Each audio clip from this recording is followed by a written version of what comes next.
ہم ایک مسیحی ہونے کے ناطے اس بات سے بخوبی واقف ہیں کہ مسیحیت میں بتوں کو پوجنا سختی سے منع ہے، اور اگر کلیسیا کہتی ہے کہ ہم بتوں کو نہیں پوجتے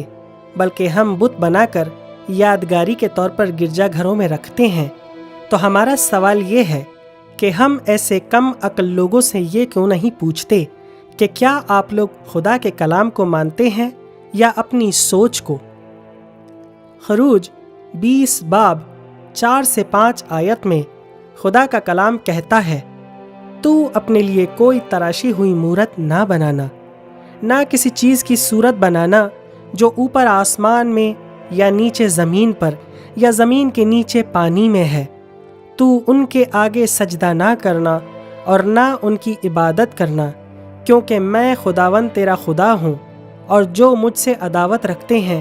ان کی اولاد کو 3 اور 4 پشت تک باپ دادا کی بدکاری کی سزا دیتا ہوں۔ میرے پیارے مسیحی بہن بھائیوں، کلام کا مطالعہ کیجیے تاکہ خدا آپ کی روحانی آنکھیں کھولے اور آپ کی زندگی کا ہر دن، ہر لمحہ اور ہر اعمال خدا کے کلام کے عین مطابق ہو۔ یاد رکھیے کہ ہمیں یہ حق حاصل نہیں کہ ہم خدا کے کلام کو توڑ مروڑ کر پیش کریں